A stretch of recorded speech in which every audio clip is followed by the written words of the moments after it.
Broadband Breakfast Live Online for Wednesday, April 28th, 2021. My name is Drew Clark. I'm editor and publisher of Broadband Breakfast.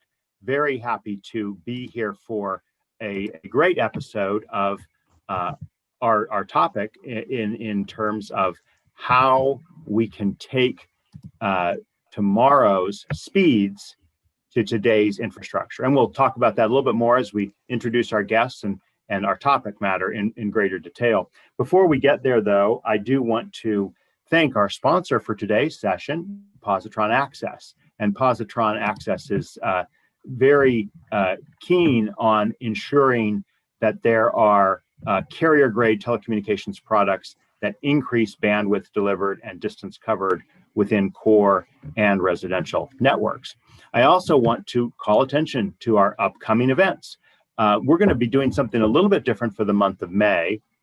We're calling this our Ask Us Anything series. So instead of having an array of guests like we normally have on our Broadband Breakfast Live Online events, we'll be hearing from you, our audience. We're going to basically take your questions on 4 particular topics. On May 5th, we're going to be talking about the Emergency Broadband Benefit and the Emergency Connectivity Fund. On May 12th, we're going to be talking about net neutrality.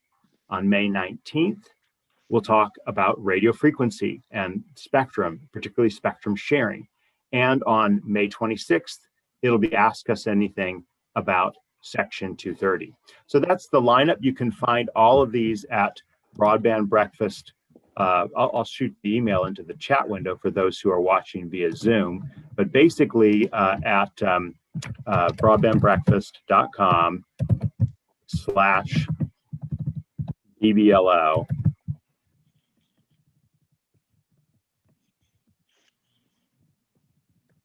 You can see our list of upcoming events, and we'll have little videos that introduce these topics on our site later today and in coming weeks. So with that, I want to go ahead and turn to our guests. We have for this discussion today, Reg Weiser, who is the founder and CEO of Positron Access Solutions, which enables gigabit services over telephone and coax wiring. Reg also is a recipient of the Quebec Entrepreneur of the Year Award, the Export Canada Award, and is a member of the Canadian Engineering Academy. Welcome and thanks for being with us, Reg. Thank you. We are also joined by his colleague at Positron Access. That's Pierre Trudeau. Pierre is a technology executive. He's the president and CTO. Is that right, Pierre? Yes, it is. Okay. Of Positron Access. He, prior to joining in 2013 to lead the development of its gigabit access multiplexer, which we'll hear more about today, he founded Colobris Network, a leader in Wi-Fi solutions for wireless ISP carriers and enterprises. So welcome and thank you for being with us as well, Pierre. We're very happy to have both of you to have this discussion about our topic. And our topic for today, just in a little bit greater detail, is to sketch out some of these issues that we have. So obviously there's been a lot of talk about next generation networks and fiber networks and even gigabit wireless networks we're seeing more real implementations of. But still, in spite of however fast we get to these faster and newer generation networks, there still will be a lot of America and other countries that will rely on older technologies in an increasingly bandwidth-hungry world. So in this discussion, we want to talk about examples of innovative solutions that can increase capabilities and infrastructure that already exists.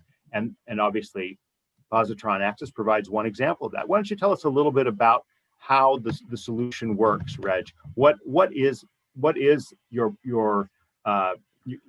product that we've been referring to, and how does it help address this particular problem or question? Okay, well, we're not trying to replace or be an alternative to the existing new technologies and the fiber and fixed wireless. Effectively, we're extending their range and doing it so much more cost effectively to enable many more subscribers to be connected much more easily at far lower cost. In other words, if you have the fixed wireless or fiber bandwidth, the biggest difficulty is distributing it in multi-dwelling units, which effectively are underserved in general because most buildings are more than 10, 15 years old and don't have a fiber infrastructure. And so effectively, that is very costly, up to $600 to $800 per door in the US. And we developed the methodology to be able to do so over the existing in-building telephone pairs or coaxial cables. And that also applies in rural areas because it could be outdoors. For example, you would have bandwidth available at the curb and you want to get it into the homes, and you could eliminate the need to bring wiring into the house, new fiber wiring, by using the existing wiring that exists. So we wanted to effectively, rapidly enable the expansion of bandwidth at low cost, enabling many more people to get service quickly. So tell us a little bit more about the solution. I've referred to it as the gigabit access multiplexer.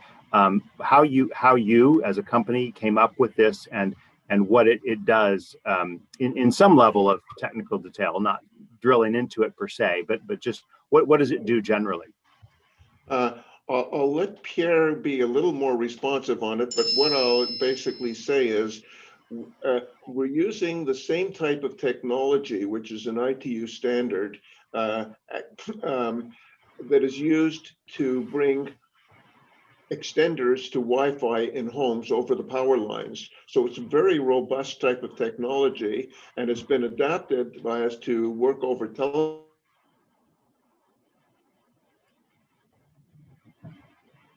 I know it looks like we've lost Reg.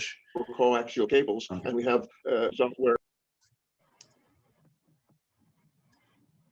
So while we're waiting for maybe I can elaborate on that. Please go ahead, Pierre. Yes. Right. So Reg, your image was freezing, so I was just starting to explain. The ITU-T standard is a technology called G.HN, and it really means how you can deliver gigabit speeds on the existing in-building wiring, whether it is telephone pairs or any kind of copper pairs or coaxial cable. And the main difference that we have over DSL technologies, over DOCSIS that are also very well known, is at the core of our product, we are as we say, an access multiplexer. So we have upwards of 80 gigabits per second of throughput that we can handle inside the building. So that when we take a 1 to 10 gig feed into the building, whether it is fiber-based or fixed wireless, we can really maximize the distribution of that signal to multiple tenants inside the building and have an infrastructure that is ready for the next 10 gig or 40 gig future delivery and not have to replace what is in the building. So let me kind of broaden this question out and see if either of you want to address it. So part of the challenge in broadband deployment is the last mile. Again, it's a problem we've all heard of for years and years. But in some ways, it's really the last 100 feet, right? Is that a true statement? And if it is just the last 100 feet, are you basically saying, well, actually, it isn't the last 100 feet. We don't have to worry about the last 100 feet. All you need to worry about is getting a high bandwidth or high capacity technology to within spitting distance of your endpoint, whether it's a home or garden apartments or other facilities. Tell us just a little bit about how you think of the middle mile, last 100 feet in a broadband deployment. Let's start with you, Reg. Essentially, it's more than 100 feet. It's the last 800 feet effectively, because we're able to do basically the standard DSL type technologies or gigabit Ethernet switches can only go about 100 feet, and that's not necessarily enough to be able to deliver high bandwidth. So anywhere that you have a distance of 800 feet, we will deliver 800 gigabit, 1 gigabit symmetrical to that location. And we start off at 1.7 gigabits, and over coax, we'll do that at 2,600 feet. So again, there's a standard for let's just take GPON, gigabit passive optical network, that brings, what, as I understand it, is it a 2.5 gigabit down and 1.25 gigabit up. If you're getting a PON fiber technology to within 800 feet, what happens next? Either with your technology, positron access, or with another technology. What's kind of happening on that last 100 or so, or several hundred feet that either degrades or maintains the quality of the connection that the provider is bringing?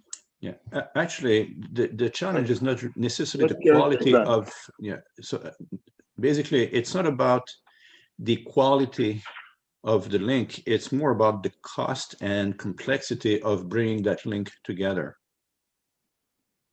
So basically what that means is if you could bring fiber to every door in the building, that'd be fantastic. The reality is that's not cost effective. It's extremely disruptive if the building is not readily set for that. So that's what we do, is we bring wherever the broadband access technology. So it's fiber-based, GPON, XGS-PON, fixed wireless, Telegraph, whatever it is. We're good with all that. And then we take that at the point where that service terminates. So with fiber, it's often at the curb, could be a wiring closet inside a larger building. If it's fixed wireless, it's outdoors almost certainly, because these 5G signals and millimeter wave do not penetrate efficiently buildings. That's where we come in. We take that signal and then distribute it over the existing infrastructure.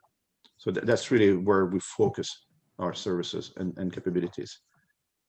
No, and that's great. So before your implementation of this technology, Reg and Pierre, what was the alternative, if you will? What are others who are trying to solve this problem of getting that connectivity over those apartment buildings or those existing lines without having to tear everything up? What are the ways that the bandwidth is getting distributed within such an environment? Well, part of the question is the bandwidth getting to the tenants into the building. What we have seen, if it's over DOCSIS, so coax, you have legacy coax, but DOCSIS will deal with it. They have limitations mostly in the upstream direction, but for downstream, if you're okay with 100 megabits, DOCSIS will do the trick. If you want more than that, if you want to do a lot more upstream, that's where DOCSIS kind of falls apart. In terms of fiber, what's happening is a lot of times you'll have fiber in front of an MDU, but it just keeps going. It will go to the next building that is easy to deal with fiber, and that one building that may have hundreds of tenants, 500 tenants, will not get the service, although it's right there in front of the building. And that's where we come in, because we fill the gap with what the Broadband Forum has started to call fiber to the extension point. So we extend the fiber service, and we can actually stretch it that we extend the fixed wireless service as well. Reg, this is something that we've talked about before, where you have I guess the one version of the problem statement is that there are fiber builds happening, and sometimes buildings that might be great candidates are getting passed over because of their wiring situation. Could you talk a little bit more about that problem, Reg? Yes, essentially, it's always good to go with fiber in a brand new build, because it doesn't cost any more, it doesn't cost much more, a huge amount more to put that in over other wiring. But in existing buildings and existing rural area wiring, you don't have that luxury.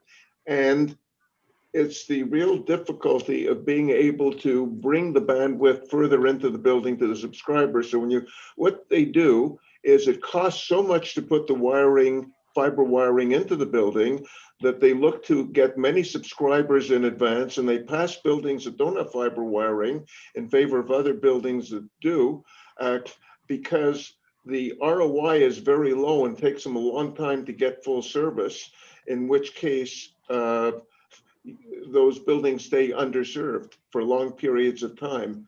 And what we do is by saying, okay, let's eliminate that, because the wiring all exists. You don't have to build it. You can just put in the equipment you need to serve those tenants that want it immediately, and you can be profitable right away from square one, zero, even if you get low initial subscriber take rates, so that you're always profitable because the solution is scalable and the wiring already exists. So going into this existing standard, and let's just talk again about what is part of the standard community and what is unique to what you've implemented or your solution. The G.HN is apparently a standard. Could you just speak to that, and what have you done differently or on top of that standard to implement your solution to enabling still older infrastructure to have access to this technology? So maybe I'll take this one. So G.HN is an ITU-T standard. So that's the international body that does all of the telecom standards. So that's all of the DSL technology, GPON, are all defined by the same study group, if you like. What we have done is two things. One is operation over copper pairs is susceptible to crosstalk or noise. It's inherent to the type of telephone wiring from the very first telephone call from just say that sentence yes. Again. Just say that there was something there, but there were technical words I probably stumbled on. Okay, so basically, when you operate over copper pairs or telephone pairs, there's crosstalk. That's basically electrical noise from other pairs in the same bigger cable binder. Laws of physics, you cannot really prevent this, but there are ways to mitigate it. So we have taken what the standard calls for in terms of mitigation and have built upon that to make it more robust. And also we have improved the dynamic transmit capabilities or dynamic bandwidth capabilities of the standard. You have, Reg pointed out, we have up to 1.7 gigabit of bandwidth that we can allocate to any given customer. That gives us flexibility because we can dedicate enough bandwidth either in the upstream or downstream direction and deal with it dynamically based on the actual demand of a customer, which the legacy technologies like DOCSIS or even GPON are very asymmetrical, meaning that there's a lot of bandwidth downstream, but a tiny fraction upstream.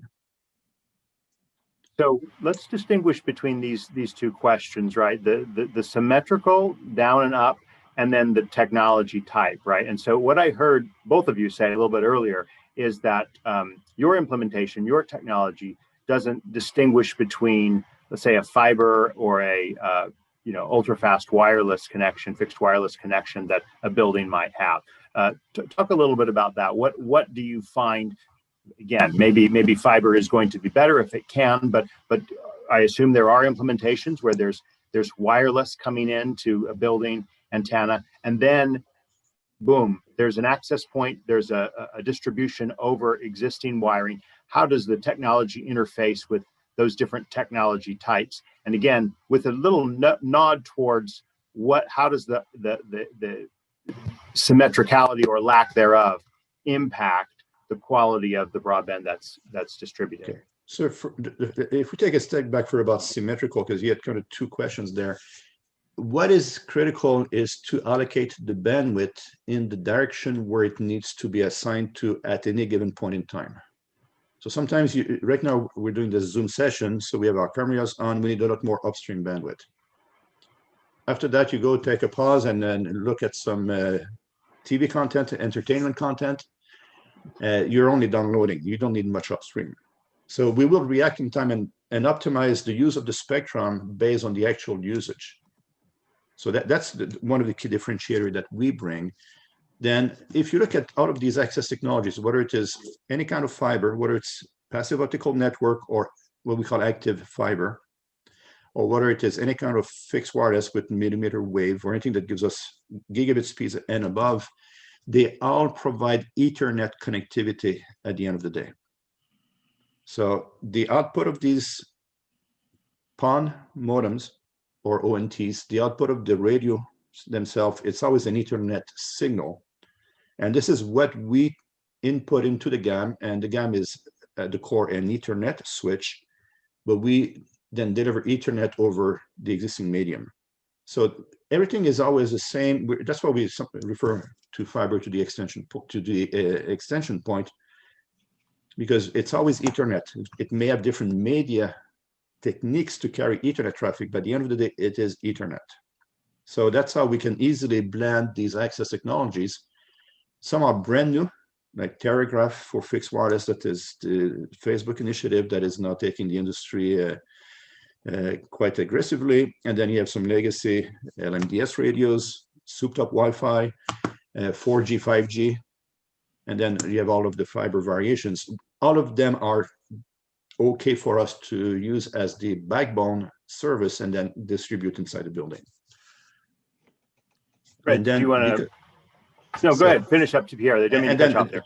Just then, if we take a step back, why does that matter? Is now we can address buildings that otherwise would be passed by any of these technologies, and we hear the word digital divide, and people think of digital divide is rural market with the big focus on RDOF, and yes, this is indeed one element of digital divide, but we have helped local government, county governments, to cross digital divides in their core downtown neighborhoods that are ignored by the incumbent operators.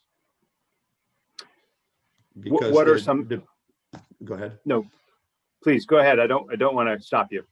So an example is we work with Montgomery County in Maryland, so I don't know, 50, 60 miles outside of DC, where it was a brand new building with fiber, but that building was put together by a couple of that had a son with special needs.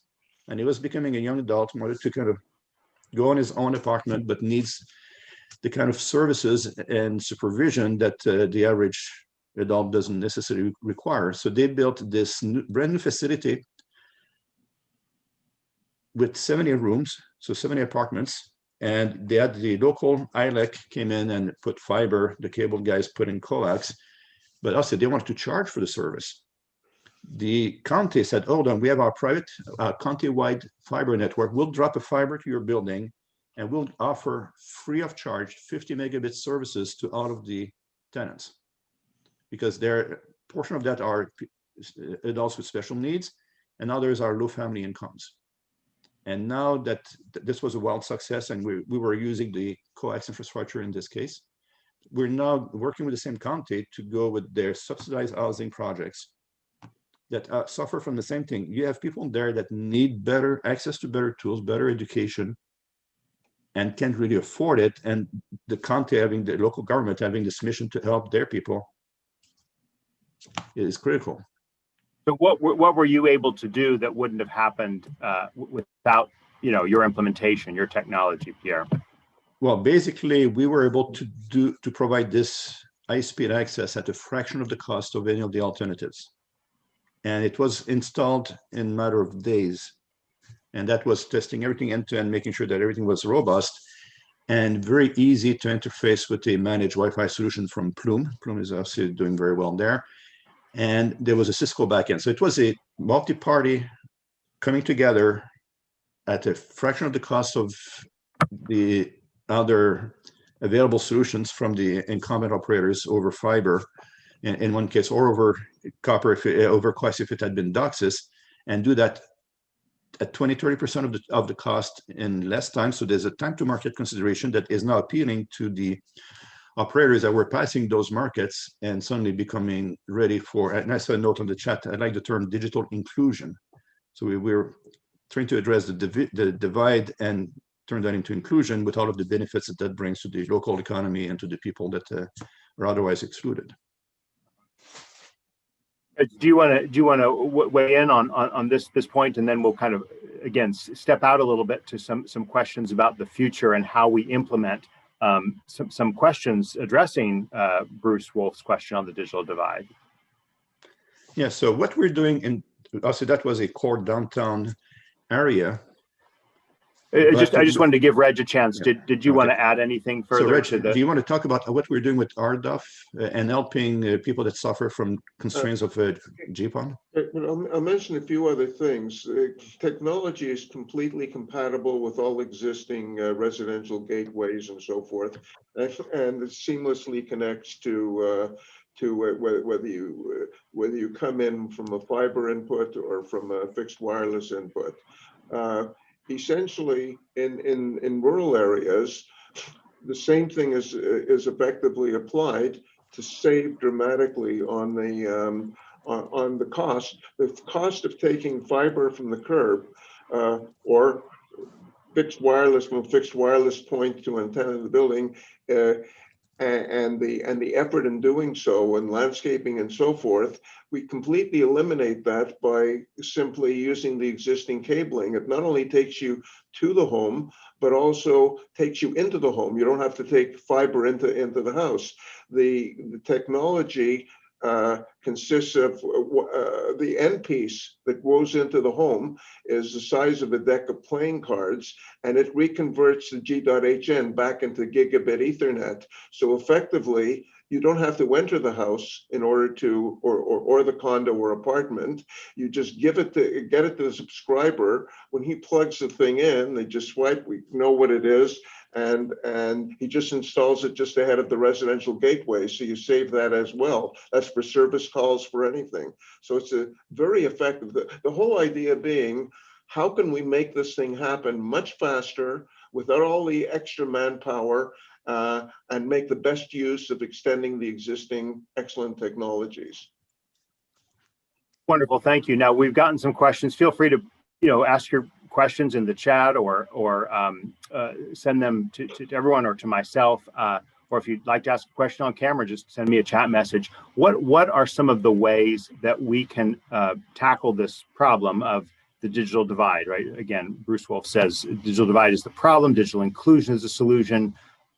We must forge ahead, focusing on filling the glass full. How do we address that? I mean, again, and think as broadly as you can, what are some of the issues associated with digital inclusion and enhancing better broadband connectivity?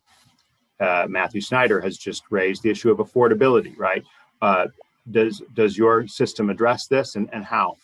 So when we compare to a all fiber solution, Reg pointed out, it's about $600 to $800 per door in a building.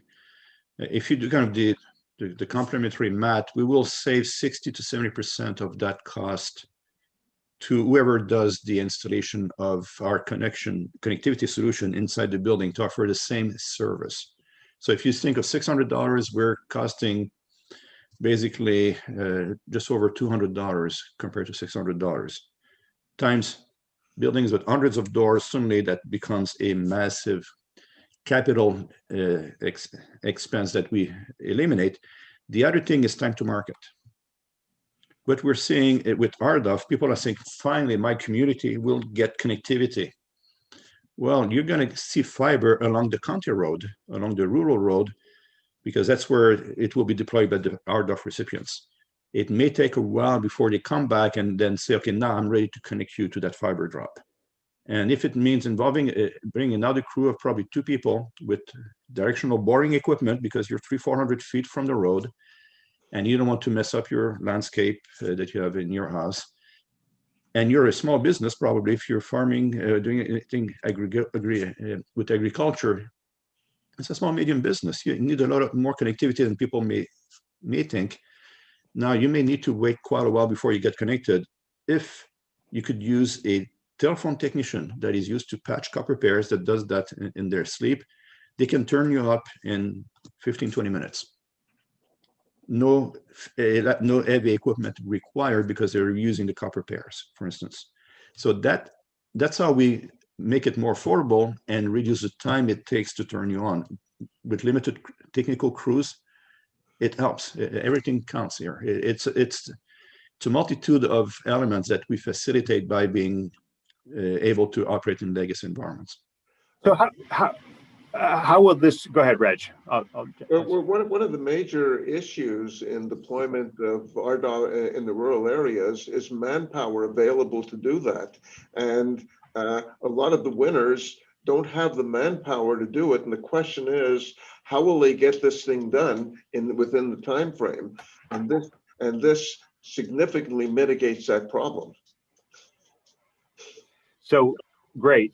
I want us to keep talking about the digital divide and the inclusion, but I want to come back to an issue that I'm not sure we sort of fleshed out fully, which is the symmetricality. What are the pluses, and is it oversold, right? Why is symmetrical connectivity important, and what technologies enable that versus those that have problems or difficulties in providing those kinds of upstreams that are possible? So symmetrical services are kind of a result of years ago. The technologies were all symmetrical. Think of T1 lines and X25, ISD, and SNA. All these older technologies were all for businesses and were all symmetrical. And when it started to evolve to Ethernet speeds, obviously Ethernet is symmetrical by nature, and the carriers were pitching the value of symmetrical and charging for that significantly more than a residential asymmetrical service would be like. And that used to matter when you had a 1 megabit upstream with DSL compared to someone having a 10 or 100 megabit with their Ethernet service. That made a huge difference. With our technology, it's what I call real-time symmetrical, meaning that you can get gigabit speeds in the direction that you need at the time that you need. But if you try to have a symmetrical gigabit service from your home, I'm not sure what you're trying to do to begin with, but let's assume that you do that, then yes, you probably want to spend the $1,000 a month for your connectivity by a carrier Ethernet operator.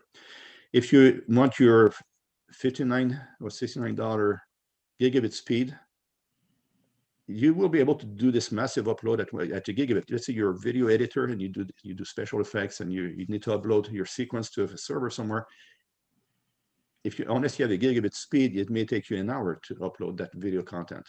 So yeah, there it will matter. But while you're doing this, you're probably not downloading that much. And if you're downloading, maybe you'll get 500 meg down and a gig up, which is still excellent for that kind of money. But aren't MDUs going to be managing the bandwidth anyway? They're getting a point. They're getting at an access point, some kind of capacity, some measure of down and up, and they're able to distribute this among their tenants. Talk to us about the management of bandwidth in specifically an MDU, multiple dwelling unit environment. So MDU has as many type of users as you have tenants in the MDU. They all use the internet differently. The peak times used to be 7 to 11. Now it's 24 hours a day almost, but it changes all the time. The average consumption is in the 30 to 40 megabits per second, even for people that subscribe to a gigabit service. But once in a while, they'll peak probably close to 100 meg if they're really power users. No one really is consuming in any kind of sustained fashion anything above that kind of service. Even if you're doing 8K TV, right now, if you do Netflix HD, it's 5-6 megabits per second. If you do 8K, it's probably around 20 megabits per second. So you're still quite a way beyond where you would exceed the capacity of G.hn. And also because we have this core Ethernet switch, we have switching capacity of 80 gigabits per second, which is more than enough. We've gotten a good question here from Jason Cohen, and so I want to ask it of both of you. Pairing this technology with the tools to help consumers find how to stream the content they need is a game changer. The more broadband first providers can answer, how do I get my TV through streaming easily, you can increase penetration, higher speeds, et cetera. Do you want to take that, Pierre or Reg? Either way, Reg, you want to take that one? I'll let you take it, but okay. So basically, I agree. Get the bandwidth. So from your service provider, you want bandwidth. It's kind of the plumbing to an extent. where you want to consume your services from, there you want the ability to choose wherever you prefer and at the moment that you prefer. And what we ensure is that we have a high quality distribution of the bandwidth, but also make sure that a power user in a building will not starve the other subscribers in that same building. So everyone will be treated, I guess, fair, not as, well, okay, no, fair that no one will abuse their higher bandwidth to take away from somebody else. So if you have, take an example, a gigabit user and a lot of 100 megabit users, the gigabit user will not be able to fill the pipe just for his or her own traffic. It will be balanced with the other subscribers so that no one starves. So there's so it's I see a question from Bruce. So it's a mix of quality of service and load balancing and traffic policing.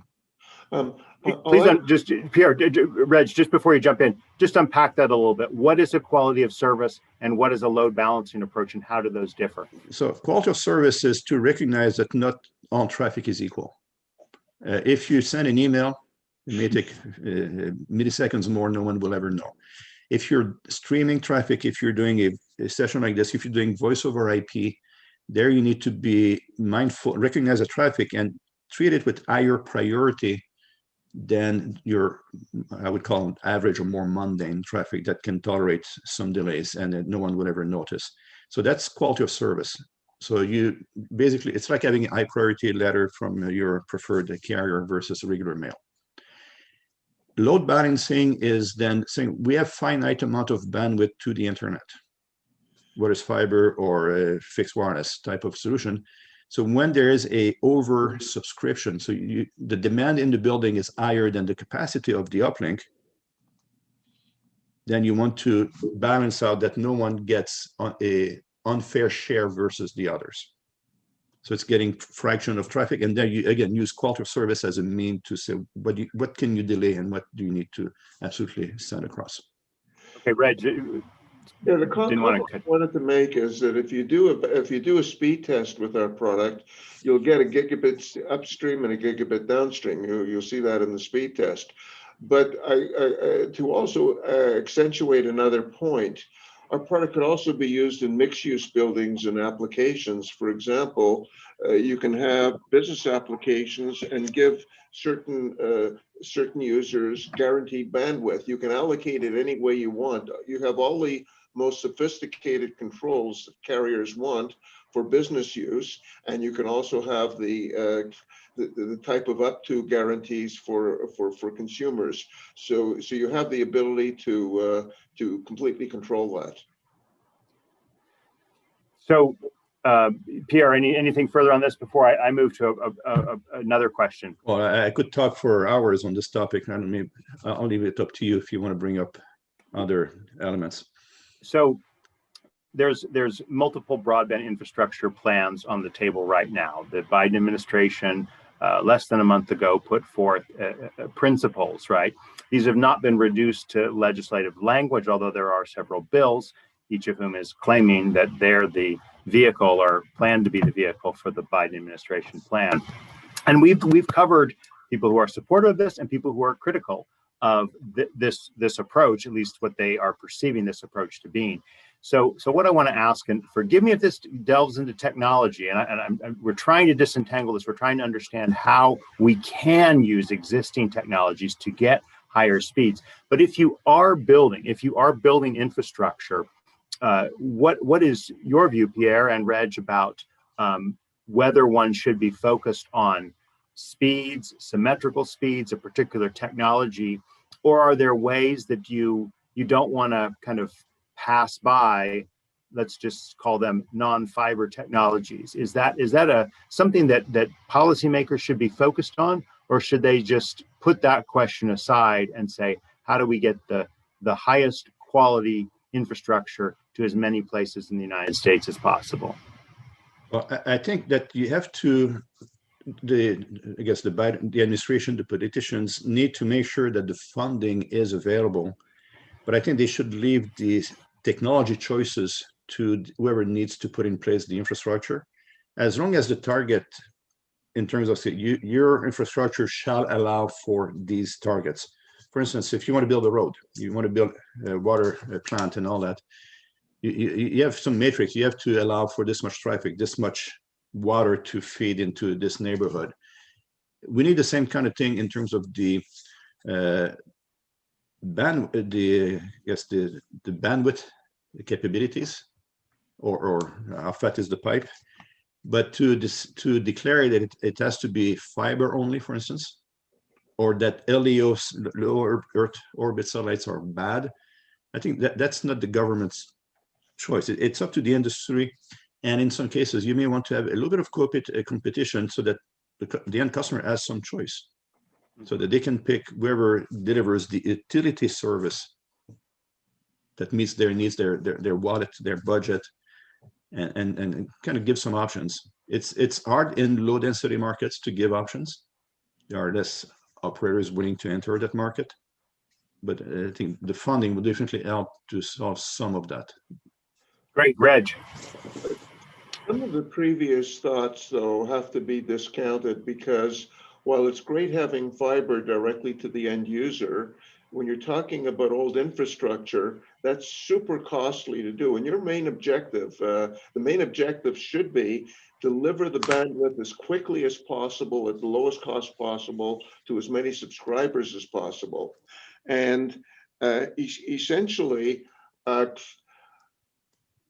to go to the latest, you can ultimately deliver 10 gigabits on fiber, and this will also be possible to subscribers, and this will also be possible in next versions of G.hn. But the issue is, how do you not miss generations and all of these people that need the bandwidth now? And essentially, the ROI on doing something of this nature is measured in months, not in years. So all these people need the bandwidth, and this is the only way it could be delivered quickly. In fact, you can even allocate significantly less funds if carriers use the right technologies to deliver it. What is the point you just made about not kind of promoting the future over the present say about, again, existing technologies that are out there, and what tools existing, let's just say, keep with building owners, what tools can existing building owners do to enhance their experience for connectivity within them? What are some other tools, I should say, besides perhaps, you know, your own tool? What are other ways that they can help people get a better bang for their buck? Well, you could bring fiber to every door at a certain cost. And I'm talking mainly about existing infrastructure. And as long as you can deliver gigabit symmetrical speeds to subscribers, it doesn't matter how you do it. Okay, Pierre? I think I would agree with Reg. The building owners have to, sometimes they were tempted into getting exclusive agreements with a given operator. And that limits the choice and access to probably better solutions. If they can take a step back and say, we will allow more innovative operators into the building, into the property, that would help, I think, address some of the limitations that right now exclusive agreements may provide. And that gives also incentives for the operators to provide a better service, because you no longer have a fixed audience. Well, and I was wanting to kind of gear towards this. This is another topic, which is to say, what are some of the issues in the MDU space? And does I don't know, do you have a concern or a thought about the debate about requiring building owners to allow competitive choices? Well, is it the building owner or the incumbents and the contracts that have been put in place that restrict competition? And I said, Bruce said a question about long-term franchise incumbents or agreements that are in place. Is that for the good of the people, for the good of the tenants of that building, to be stuck with a given operator that has a 5-year or 10-year agreement that no one can push aside? Well, let's just read Bruce's question because San Francisco is where this issue has come up. Here in San Francisco, the lowest cost is municipal fiber because it's not profit-centered and is service-oriented, but the incumbents have been lobbying hard for over a decade, blocking approval by public officials. So, and Pierre, you're replying to tell all of our audience what you just replied there. Well, there was a question to Jason about, who was asking about, is access to chipsets going to slow down RDOF? It might. Right now, the focus is with the fiber material itself, but the chipsets is something that we as a vendor are working with our suppliers. It's going to take a year, at least, to kind of get back to some semblance of normality before we can have predictability into the availability of chipsets. So we're working with our customers to give us as much forecast, and then we're doing all of the begging and dancing sound dance with our suppliers to get our access to the chipsets so we can serve our customers. But yeah, and this issue of bottlenecks and challenges in RDOF and rural builds and other builds is something we've addressed in previous Broadband Breakfast Live Online events, and certainly hope to continue to address it. Encourage you to see some of our past programs on these questions. Just another minute or two on this question of MDUs and some of the policy issues that exist. Incumbency, ownership. Your solution, I assume, is a building owner-friendly solution, but how do those telecommunications and communications companies that have contracts greet that? What's their reaction, and how do you interact with that force in the multiple dwelling unit space? Some of our customers are very large tier 1 operators, and they embrace it to an extent because that's how they can stay ahead of the competition. So a part of them is receptivity. Where we see more of a challenge is the smaller regional operators that we work with. They come into a facility, and we've seen it here in San Francisco is one example. We've seen it in smaller towns, 5,000-10,000 people only. And there's someone has this kind of exclusive stranglehold almost on the market, and they have a hard time getting access to coax. In this case, though, the copper pairs are not covered normally by the same kind of long-term agreements. So they will use our technology on the telephone pairs to deliver the connectivity. We can still allow for legacy telephone services to go through, so you don't need to lose that. But we can then deliver high-speed internet and allow people to have access to all of these other things, IPTV, gaming, remote learning, and telehealth, and all of these other applications. So it's mostly the coax guys that have these long-term deals, more so than the telephone operators. Right.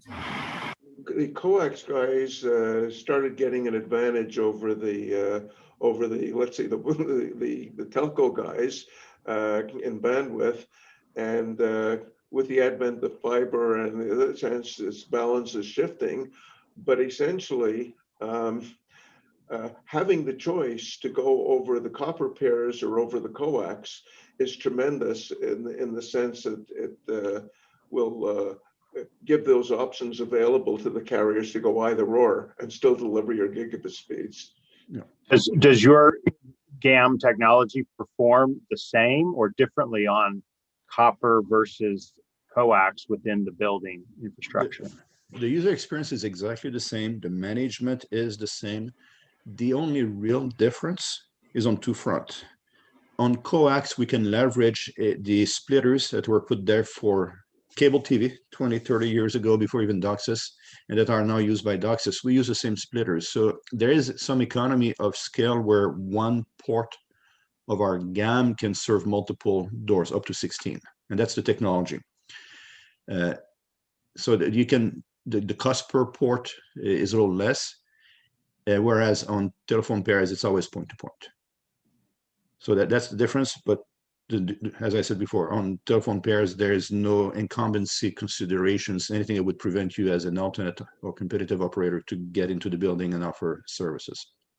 Bruce is making some more good points. Let me just read this one here for everyone in our audience. If there is municipal fiber, then it is agnostic. The municipality then opens up tenancy on the network for all ISPs, providing complete competition. This is kind of an open access model we've certainly talked about and had a lot of discussion and reporting on this on Broadband Breakfast. Then property owners won't care because just one fiber line needs to come into the building.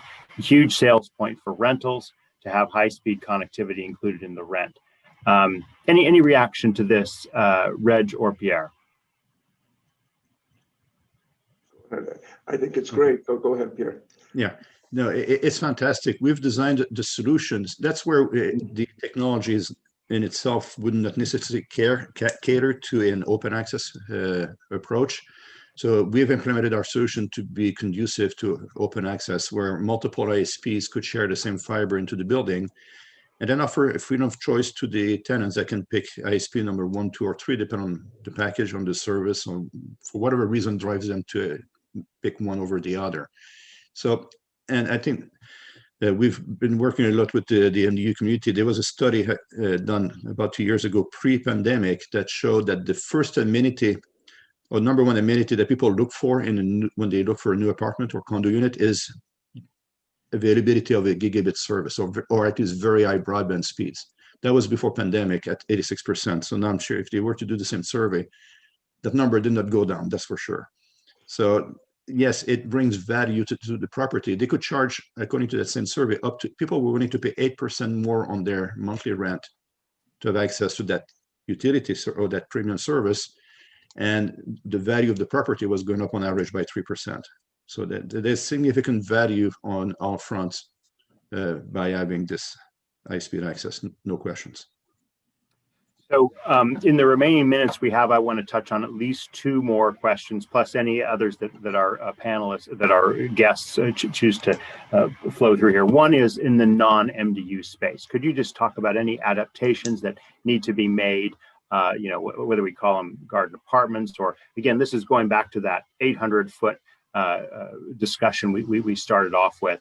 And then I'll have a final question to come back on how long this technology will be necessary before we have fiber to every apartment and node. So let's take those 2 questions. So the first one, the main differences for garden style homes, smaller MDUs, rows of townhouses, as we call them in Canada, is that you don't have a wiring closet per se.